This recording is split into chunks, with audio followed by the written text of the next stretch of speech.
En primera plana, Carlos Herranz. Bienvenidos en Primera Plana, un programa de Radio France Internacional y de France 24. Esta semana ponemos el foco en Ecuador, que elige presidente este domingo en unas elecciones marcadas sin duda por la pandemia. Para ello me acompañan en este estudio Emmanuel Sinardet, responsable del Centro de Estudios Ecuatorianos de la Universidad París-Nanterre. Bienvenida, Emmanuel. Buenos días, gracias por la invitación. Rafael Morán, periodista, compañero de RFI, que estuvo allí sobre terreno cubriendo la primera vuelta de estas elecciones. Bienvenido, Rafael. Buenos días, Carlos. Y en duples, el historiador Alexis Medina de la Universidad Franche-Comté, especializado en la historia de Ecuador. Señor Medina, buenos días. Buenos días, muchas gracias por la invitación. Ecuador decide muchas cosas, entre ellas si recupera el legado del expresidente Rafael Correa. Lo analizamos hoy en Primera Plana. Incertidumbre, pandemia y muchos indecisos configuran el escenario en el que los ecuatorianos van a decidir su futuro político. El izquierdista Andrés Araúz y el derechista Guillermo Lasso sostienen una pelea codo a codo y quien gane este domingo deberá enfrentarse a los estragos de la pandemia con una caída económica marcada en el país. Lo que pasa en Ecuador tendrá un eco probable en otros países de América Latina que enfrentan procesos electorales próximamente. Sin ir más lejos, este domingo está cargado de citas electorales en los países andinos, también con elecciones departamentales en Bolivia y Perú, que renueva ejecutivo y legislativo. ¿Cómo marcará la pandemia estos procesos y, sobre todo, cómo van a gestionar la situación económica de la pospandemia quienes salgan elegidos de ellos? Es una pregunta ampliable en varios casos. Repasemos, antes de ir con ello, algunas portadas que nos deja la prensa. El Universo se hace eco de cómo las restricciones han afectado a los candidatos que han tenido que renunciar a actos masivos en 8 provincias del país que concentran la mayor cantidad de electores. Mercurio se hacía eco hace unas semanas de cómo oficialmente el candidato indigenista Yacu Pérez quedaba fuera de esta segunda vuelta después de un recuento controvertido. La Hora. Los candidatos buscan transformar los likes en votos. Ambos candidatos, atención, Araúz y Lasso, tienen un 20%, según este diario, de seguidores falsos en sus redes sociales. Bueno, señora Sinardet, ¿qué se juega en Ecuador este domingo exactamente? Se juega un enfrentamiento entre correístas y anticorreístas, más que esa oposición tradicional entre derecha y la izquierda. Y de hecho el presidente elegido tendrá muchas dificultades para gobernar porque el Congreso Nacional en las elecciones de febrero no tiene mayoría clara.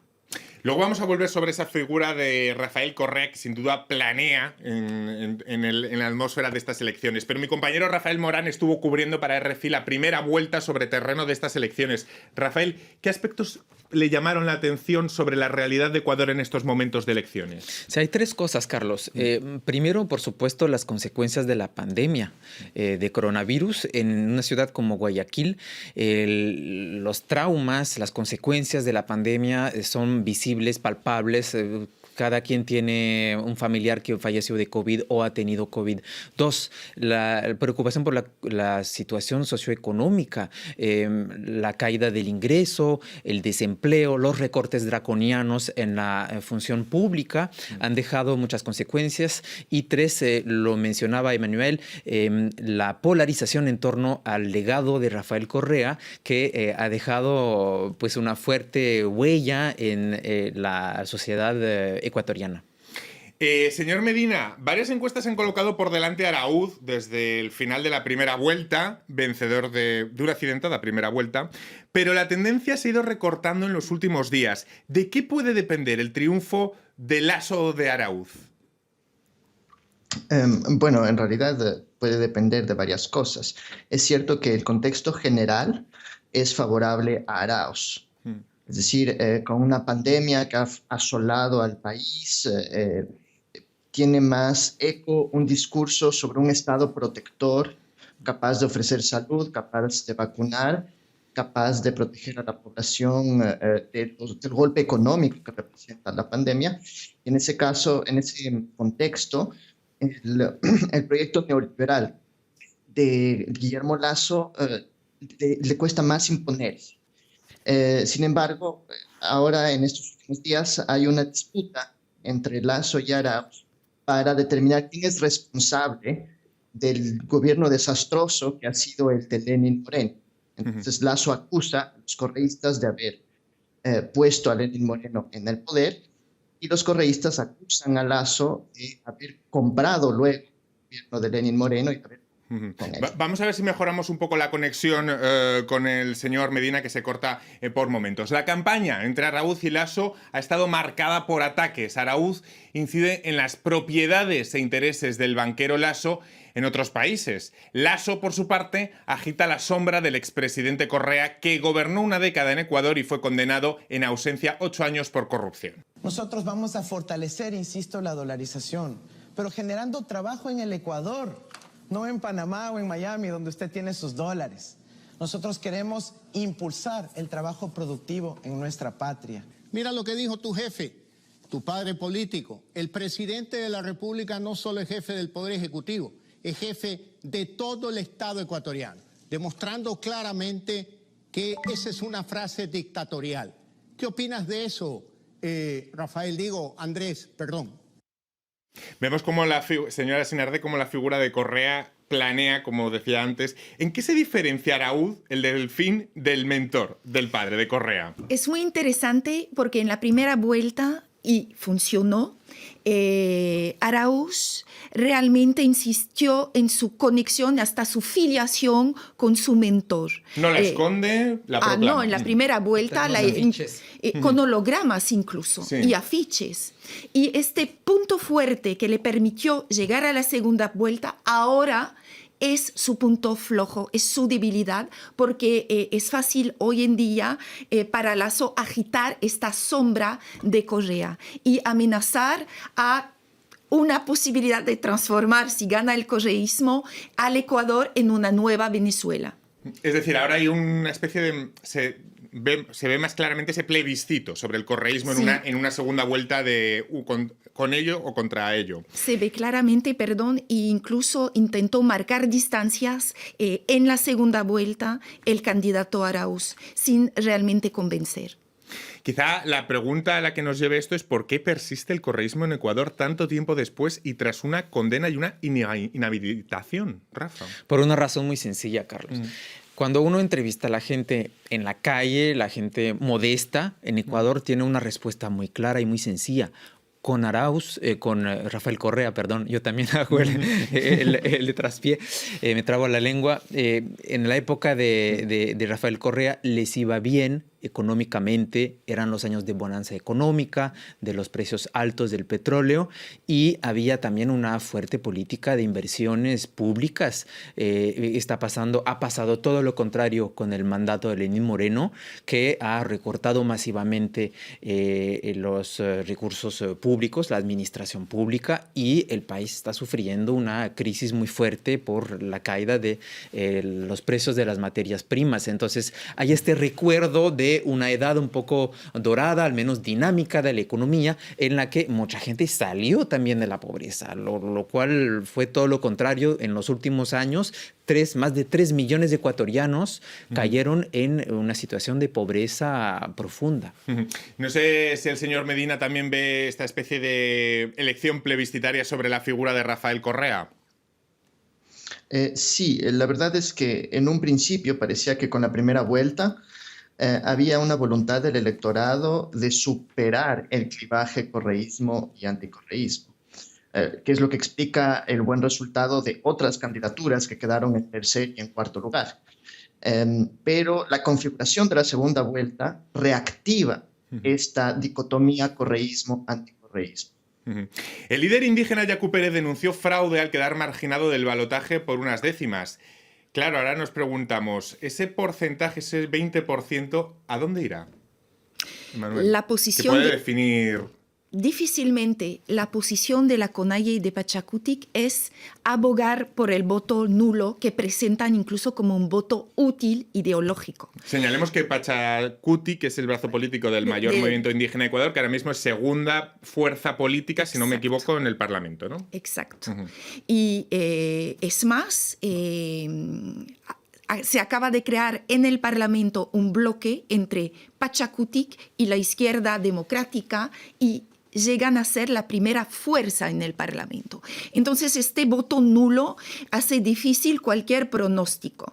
Pero sabemos que hay muchas fracturas y divisiones dentro de la CONAIE y, de hecho, Jaime Vargas, que fue hasta hace muy poco presidente de la CONAIE, dijo que votaría por Arauz cuando la ex candidata para vicepresidenta con Yacu Pérez en la primera vuelta dijo que ella votaría por Lasso. Entonces, hoy en día, en vísperas de las elecciones, resulta todavía muy difícil saber a ciencia cierta si van a respetar esa consigna de voto nulo o si van a decidirse por uno u otro de los candidatos. Es decir, finalmente ese 20% de votos de Pérez y esa bolsa de indecisos hacen que al final ahí hay un porcentaje de votos importantes que puedan decidir esta segunda vuelta y que no estén claros, ¿no? Sí, porque además uno de los temas centrales de la campaña de Yacu Pérez fue la protección del medio ambiente y este tema estaba prácticamente ausente de la campaña de Guillermo Lasso y no es el tema central del programa de Andrés Arauz, aunque sí tiene un discurso sobre la justicia ecológica. En la segunda vuelta, precisamente durante la campaña, Lasso lanzó mensajes hacia los electores de Yacu Pérez, diciendo que también él, reconociendo que no es el tema central de su campaña, la protección del medio ambiente, pero que él sí tiene un acercamiento con estos temas. Pero realmente todo está abierto y no queda claro para nada a quién van a ir estos votos masivos e inesperados de Yacu Pérez. Señor Medina, antes hablábamos con Rafael de algunos de esos retos: economía, desempleo, pobreza creciente arrastrada por la situación de pandemia. ¿Cuál de todos es el reto más acuciante que tendrá el próximo presidente de Ecuador? Bueno, el primero es el proceso de vacunación. Incluso desde un punto de vista económico, no se puede reabrir la economía si no está vacunada la población. Y el Ecuador está muy atrasado en el proceso de vacunación. Apenas ha vacunado un poco más de 300,000 personas que han recibido al menos una dosis. Y luego, sí, más generalmente está la crisis económica y en particular la situación del empleo. Es decir, hoy la mayoría de la población económicamente activa está en el desempleo o en subempleo. Es decir, ha habido una precarización y un empobrecimiento general de la población como consecuencia de la crisis económica, que ya venía desde antes de la pandemia, pero que la pandemia ha profundizado de manera mucho más aguda. En unos instantes vamos a profundizar en esos problemas económicos de Ecuador. Será a la vuelta de esta breve pausa.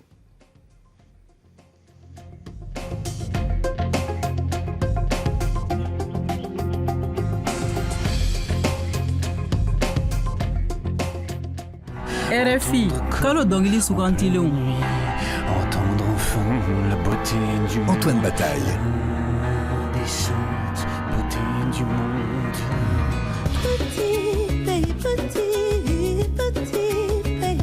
Seina Manotte. Nos enfants grandis se pieds nus, goûtent la vie comme rien connu. Des moments perdus dans le sable, instants précieux insaisissables. RFI, kalo dongili sugantilenw. Toumani Diabaté and London Symphony Orchestra.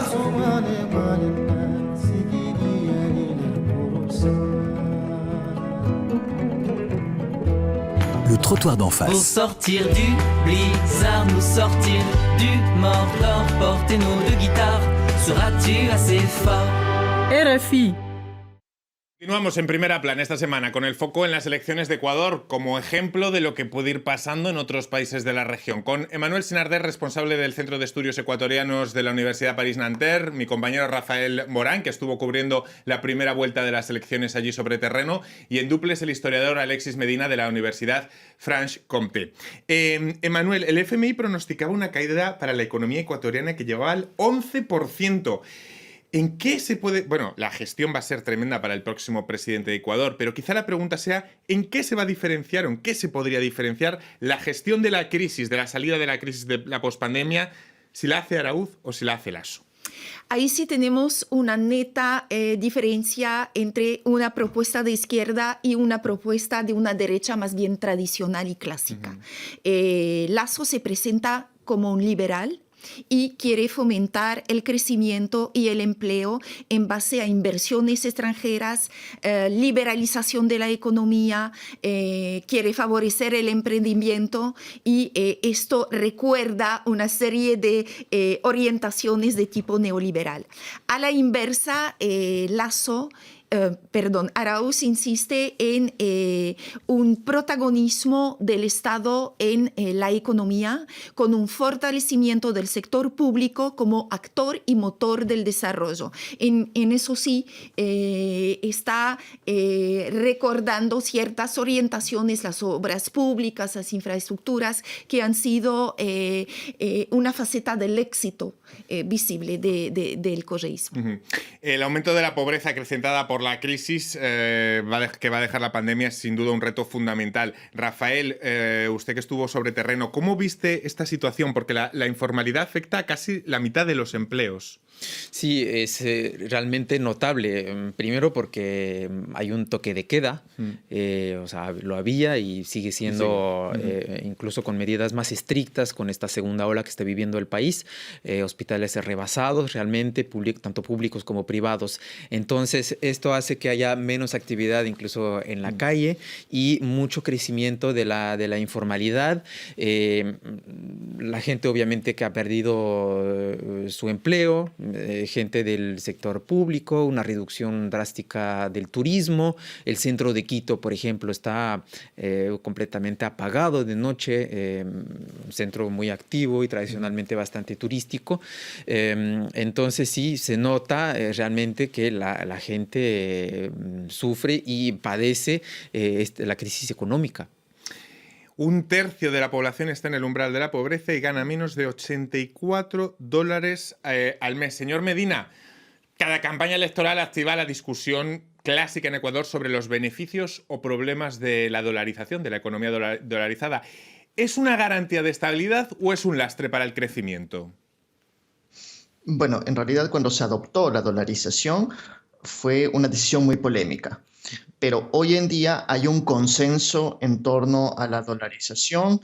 Ningún candidato puede darse el lujo hoy en día de anunciar que va a desdolarizar la economía, ¿no? Sería un suicidio político. Y tanto Arauz como Lasso se presentan cada uno el candidato más apto para proteger la dolarización, que hoy día es vista como la base de la estabilidad monetaria, porque puso fin a una espiral de hiperinflación que vivió el país a fines de los años 90. A pesar de todos los problemas que representa este sistema, ¿no? Para empezar, simplemente que el país no es capaz de tener una política monetaria propia. Pero globalmente hay este consenso en torno a mantener la dolarización. Emanuel, quería puntualizar. Un problema para el Ecuador en cuanto a dolarización es uno de los efectos negativos, fue un efecto de desindustrialización. Es decir, que la dolarización hace más interesante importar que fabricar en el mismo país. Ahora bien, la industrialización significa también la creación de empleo y eso hace todavía más difícil las propuestas de ambos candidatos que basan mucho de su programa electoral en la reactivación del crecimiento y del empleo. De hecho, Ecuador sigue siendo un país que vive de la exportación de materias primas. El hasta ahora presidente Lenín Moreno renegoció un préstamo con el FMI por valor de $7.400 millones. El nuevo presidente tendrá 3 años de gracia en el pago de intereses, pero tendrá que encontrar nuevas fuentes de financiación. Es un poco la clave. ¿Qué han propuesto los candidatos en este sentido? Entonces, no están muy claros con las fuentes de recursos posibles. En el caso de Arauz, contempla una reforma tributaria, es decir, que se contempla la posibilidad de encontrar en el mismo país parte de los recursos necesarios para estas ambiciones económicas. Por otro lado, Lasso insiste en la necesidad de crear un clima de confianza con los inversionistas extranjeros para atraer a estos capitales. Hay una posibilidad posibilidad que acaba de surgir con una firma en enero pasado. Es la firma de un acuerdo marco para obtener unas ayudas con una nueva entidad creada por Trump, se llama DFC. Y la idea de Trump era contrarrestar la influencia china en América Latina y sobre todo en el Ecuador a raíz de las orientaciones de Correa. Y entonces hay la promesa de una serie de ayudas financieras. No se sabe si Lasso o Arauz mantendrán esta línea creada por este acuerdo. Estamos hablando de Ecuador, pero quizás vamos a hacer en un momento un poco de zoom al resto de la región. Las elecciones que se celebran en los países andinos este fin de semana, este domingo, también en Perú, en Bolivia, quizá puedan tener unos nexos en común. Vamos a explorarlos. Señor Medina, no sé si podemos hablar de algún nexo en común entre los países de la región. Elecciones marcadas por la pandemia, un clima de desafección política notable y no sé si un giro a la izquierda general en la región. ¿Qué le parece? Sí, bueno, por supuesto que la pandemia marca la agenda electoral en América Latina, ¿no? Es el caso en Ecuador. El Ecuador, que fue un país profundamente afectado por la pandemia, pero también en Bolivia, ¿no? Donde una de las cosas que estuvieron en juego en las elecciones presidenciales del año pasado era también la gestión de la pandemia por parte del gobierno de Yaní Áñez. Entonces, la pandemia, las elecciones. Ahora, ¿podemos ver un giro general hacia la izquierda en América Latina? Me parece que no completamente. Sí, los gobiernos progresistas han vuelto al poder, se han tenido en ciertos países en los últimos años. Argentina, México. ¿Tenemos algún problema para escuchar correctamente al señor Medina? No sé si quieren preguntar algo más sobre este giro que no acababa de ver. Nos hemos quedado con la idea de lo que decía el señor Medina, que no podíamos titular tan así un giro a la izquierda en América Latina. En cambio, un giro me parece hacia una visión mucho más progresista de lo que debe ser la política y la manera como hacer política. Me voy a explicar. Me parece que los movimientos sociales del otoño del año 19 mostraron una demanda general por algo que llamamos el care, que es la atención a los demás. No significa solamente el cuidado médico, desde luego, con la situación de pandemia actual. Significa también una atención, una benevolencia, que las autoridades escuchen las demandas, las tomen en consideración y me parece, por ejemplo, en el caso del Ecuador, pero también en el Perú, los que van a ser elegidos son los que van a poder compaginar la expectativa económica con esa expectativa del care. No me quiero saltar un tema antes de terminar. Se trata de una pandemia que han sufrido aún más las mujeres en países con tanta temporalidad como la región y donde ellas deben ocuparse de los cuidados. ¿Se ha hablado de alguna mínima perspectiva de género en esta campaña, Rafael? Muy tarde, es decir, el día del Día Internacional de los Derechos de la Mujer, el 8 de marzo, ambos candidatos, Guillermo Lasso y Andrés Arauz, firmaron compromisos a favor del respeto y la promoción de los derechos de las mujeres, pero realmente Lasso es un candidato muy conservador, pertenece a esa organización ultraconservadora Opus Dei, católica, no es un tema central para él, está en contra del aborto, del derecho al aborto, está muy limitado, prácticamente prohibido en el Ecuador. Y por su parte, Andrés Arauz ha evitado tocar el tema, dice que respalda la conquista de los derechos de las mujeres y que las respaldarán si llega al poder, pero tampoco ha propuesto poner sobre la mesa la legalización del aborto, que hay que recordarlo, es algo que recomiendan los organismos internacionales para poner fin, limitar, frenar, evitar los embarazos adolescentes, las muertes prematuras de mujeres embarazadas. La situación de las mujeres en Ecuador es de extrema vulneración de derechos. En el 2020, 172 adolescentes murieron en el momento del parto. Cada 13 minutos una mujer decide abortar y 3.000 niñas menores de 14 años son violadas y embarazadas cada año.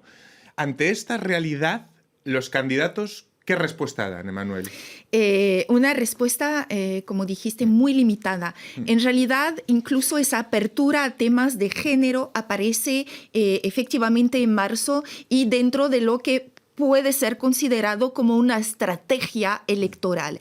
Es decir, que viendo que el que ganará será la persona capaz de captar los votos progresistas de Yacu Pérez en la primera vuelta y de Javier Herbas de la Izquierda Democrática también en esa primera vuelta, pues ahí comenzaron a abrir sus programas a temas ambientales y a temas de género.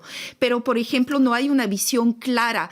Se limitan mucho a declaraciones que dicen luchar contra las desigualdades estructurales. Entonces, por ejemplo, Lasso prometió la igualdad de salario, pero no toca el tema de los derechos vinculados con la sexualidad o la salud sexual. El candidato Arauz, por su parte, declaró que crearía una Secretaría de la Mujer para luchar contra las violencias domésticas, pero efectivamente se ampara a la Constitución para evitar tocar el tema de nuevo de la despenalización del aborto, que es una demanda expresada por numerosos movimientos feministas en el Ecuador, incluso moderados. De hecho, fue una de las sorpresas de la primera vuelta, porque el candidato Yacu Pérez fue uno de los pocos que abiertamente propuso y puso sobre la mesa el debate sobre la despenalización del aborto. Los otros candidatos no hablaron de eso. Entonces, como bien lo dice Emmanuel, hubo una especie de intento de captación, de marketing político, en la segunda vuelta, de decir, a ver, vamos a hacerla un poco, a retomar esas propuestas de manera muy ambigua y muy ambigua y no tan clara como Yacu Pérez, para captar sus votos. Me quedo sin tiempo. Ha sido muy interesante compartir este programa, esta edición sobre Ecuador con ustedes, Emmanuel Sinardet, mi compañero Rafael Morán y en duples Alexis Medina desde la Universidad Franche Comté. Y a todos ustedes, hasta la próxima semana aquí en Primera Plana. Gracias. Gracias.